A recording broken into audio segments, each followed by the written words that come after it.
Chapter 2. Ned Sees Mysterious Men. "Who were those fellows?" asked the balloonist of his companion. "Oh, some chaps who think we'll never build our airship, Mr. Sharp. Andy Fogger and his crowd." "Well, we'll show them whether we will or not," rejoined the man. "I've just thought of one point where we made a mistake. Your father suggested it to me. We need a needle valve in the gas tank. Then we can control the flow of vapor better." "Of course!" cried Tom. "Why didn't I think of that? Let's try it." And the pair hurried into the machine shop, eager to make another test which they hoped would be more successful. The young inventor, for Tom Swift was entitled to that title, having patented several machines, lived with his father, Barton Swift, on the outskirts of the small town of Shopton in New York State. Mr. Swift was quite wealthy, having amassed a considerable fortune from several of his patents, and he was also an inventor. Tom's mother had been dead since he was a small child, and Mrs. Baggert kept house for the widower and his son. There was also in their household an aged engineer named Garrett Jackson, who attended to the engine and boilers that operated machinery and apparatus in several small shops that surrounded the Swift homestead, for Mr. Swift did most of his work at home. As related in the first volume of this series, entitled Tom Swift and His Motorcycle, the lad had passed through some strenuous adventures. A syndicate of rich men, disappointed in a turbine motor they had acquired from a certain inventor, hired a gang of scoundrels to get possession of a turbine Mr. Swift had invented. Just before they made the attempt, however, Tom became possessed of a motorcycle. It had belonged to a wealthy man, Mr. Wakefield Damon of Waterford near Lake Carlopa, which body of water adjoined the town of Shopton, but Mr. Damon had 2 accidents with the machine and sold it to Tom cheap. Tom was riding his motorcycle to Albany to deliver his father's model of the turbine motor to a lawyer in order to get a patent on it, when he was attacked by the gang of bad men. These included Ferguson Appleson, Anson Morse, Wilson Featherton, alias Simpson, Jake Burke, alias Happy Harry, who sometimes masqueraded as a tramp, and Todd Borick, alias Murdoch.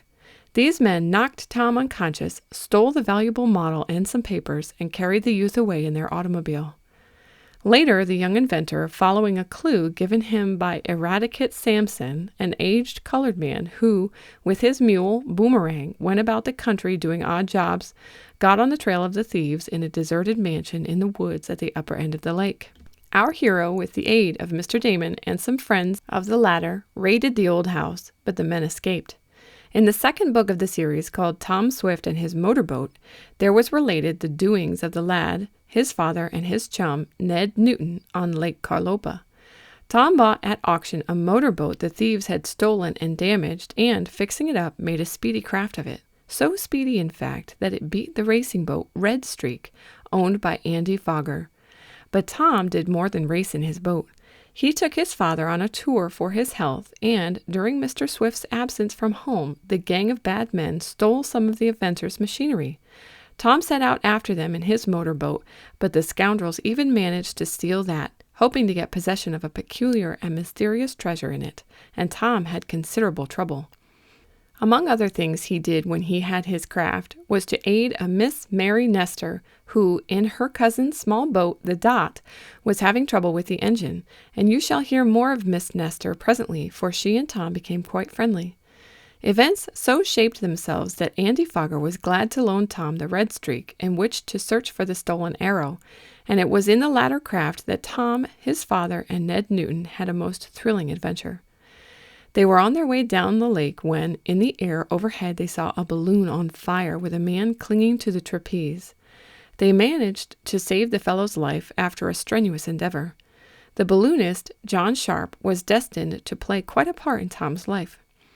Mr. Sharp was more than an aeronaut. He was the inventor of an airship. That is, he had plans drawn for the more important parts, but he had struck a snag of clouds, as he expressed it, and could not make the machine work.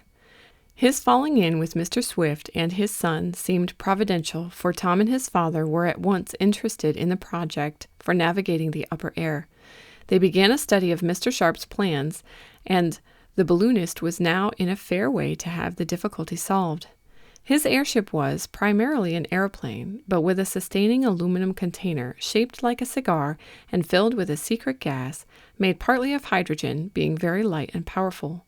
It was testing the effect of this gas on a small model of the aluminum container that the explosion told of in the first chapter occurred.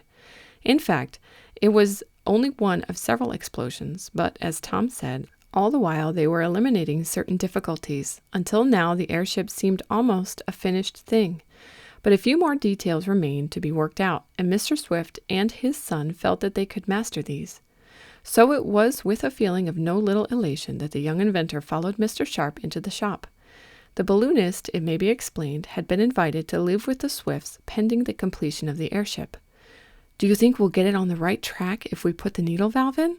asked Tom, as he noted with satisfaction that the damage from the explosion was not great. "I'm sure we will," answered the aeronaut. "Now, let's make another model container and try the gas again." They set to work with Mr. Swift helping them occasionally, and Garrett Jackson, the engineer, lending a hand whenever he was needed. All that afternoon, work on the airship progressed. The joint inventors of it wanted to be sure that the sustaining gas bag or aluminum container would do its work properly, as this would hold them in the air and prevent accidents in case of a stoppage of the engine or propellers. The airplane part of the airship was all but finished, and the motor, a powerful machine of new design built by Mr. Swift, was ready to be installed. All that afternoon, Tom, his father, and Mr. Sharp labored in the shop. As it grew dusk, there sounded from the house the ringing of a bell. "Supper time," remarked Tom, laying aside a wrench. "I wish Mrs. Baggert would wait about an hour. I'd have this valve nearly done then." But the housekeeper was evidently not going to wait, for her voice supplemented the bell. "Supper! Supper!" she called. "Come now, Mr. Swift, Tom, Mr. Sharp, I can't wait any longer. The meat and potatoes will be spoiled." "I suppose we better go in," remarked Mr. Sharp with something of a sigh. "We can finish tomorrow." The shop, where certain parts of the airship were being made, was doubly locked, and Jackson, the engineer, who was also a sort of watchman, was bidden to keep good guard, for the fear of the gang of unscrupulous men who had escaped from jail during a great storm was still in the minds of Mr. Swift and his son. "And give an occasional look in the shed, where the airplane is," advised Mr. Sharp. "It wouldn't take much to damage that now." "I'll pay particular attention to it," promised the engineer. "Don't worry, Mr. Sharp." After supper, the three gathered around the table, on which were spread out sheets of paper covered with intricate figures and calculations, which Mr. Swift and the balloonist went over with care. Tom was examining some blueprints, which gave a sectional view of the proposed ship, and was making some measurements when the bell rang, and Mrs. Baggert ushered in Ned Newton, the most particular chum of the young inventor. "Hello, Ned!" exclaimed Tom. "I was wondering what had become of you. Haven't seen you in a dog's age." "That's right," admitted Ned. "We've been working late nights at the bank, getting ready for the regular visit of the examiner, who usually comes along about this time." "Well, how are things going, and how is the airship?" For, of course, Ned had heard of that. "Oh, pretty good. Had another explosion today. I suppose you heard." "No, I hadn't." "I thought everyone in town had, for Andy Fogger and his two cronies were on hand, and they usually tell all they know." "Oh, Andy Fogger, he makes me sick. He was scooting up the street in his auto just as I was coming in, honking his horn to beat the band. You'd think no one ever had an auto but him. He certainly was going fast." "Wait until I get in our airship," predicted Tom. "Then I'll show you what speed is." "Do you really think it will go fast?" "Of course it will. Fast enough to catch Anson Morse and his crowd of scoundrels if we could get on their track." "Why, I thought they were in jail," replied Ned in some surprise. "Weren't they arrested after they stole your boat?" "Yes, and put in jail, but they managed to get out, and now they're free to make trouble for us again." "Are you sure they're out of jail?" asked Ned, and Tom noted that his chum's face wore an odd look. "Sure, of course I am, but why do you ask?" Ned did not answer for a moment. He glanced at Tom's father, and the young inventor understood. Mr. Swift was getting rather along in age, and his long years of brain work had made him nervous. He had a great fear of Morse and his gang, for they had made much trouble for him in the past. Tom appreciated his chum's hesitancy and guessed that Ned had something to say that he did not want Mr. Swift to hear. "Come on up to my room, Ned. I've got something I want to show you," exclaimed Tom after a pause. The two lads left the room. Tom glancing apprehensively at his father, but Mr. Swift was so engrossed, together with the aeronaut, in making some calculations regarding wind pressure that it is doubtful if either of the men were aware that the boys had gone. "Now what is it, Ned?" demanded our hero when they were safe in his apartment. "Something's up, I can tell by your manner. What is it?" "Maybe it's nothing at all," went on his chum. "If I had known, though, that those men had gotten out of jail, I would have paid more attention to what I saw tonight as I was leaving the bank to come here." "What did you see?" demanded Tom, and his manner, which had been calm, became somewhat excited. "Well, you know I've been helping the paying teller straighten up his books," went on the young bank employee, "and when I came out tonight, after working for several hours, I was glad enough to hurry away from the slave den, as I call it. I almost ran up the street, not looking where I was going, when, just as I turned the corner, I bumped into a man." "Nothing suspicious or wonderful in that," commented Tom. "I've often run into people." "Wait," advised Ned. "To save myself from falling, I grabbed the man's arm. He did the same to me, and there we stood for a moment, right under a gas lamp. I looked down at his hands, and I saw that on the little finger of the left one there was tattooed a blue ring, and—" "Happy Harry, the tramp!" exclaimed Tom, now much excited. "That's where he wears a tattooed ring." "That's what I thought you had told me," resumed Ned, "but I didn't pay any attention to it at the time, as I had no idea that the men were out of jail." "Well, what else happened?" inquired Tom. "Not much more. I apologized to the man and he to me, and we let go of each other." "Are you sure about the ring on his finger?" "Positive. His hand was right in the light. But wait, that isn't all. I hurried on, not thinking much about it, when I saw another man step out of the dark shadows of Peterby's grocery just beyond the bank. The man must have mistaken me for someone else, for he spoke to me." "What did he say?" "He asked me a question. It was, 'Is there any chance tonight?'" "What did you tell him?" "Well, I was so surprised that I didn't know what to say, and before I could get my wits together, the man had seen his mistake and hurried on. He joined the man I had collided with, and the two skipped off into the darkness. But not before a third man had come across the street from in front of the bank and hurried off with them." "Well?" asked Tom as his chum paused.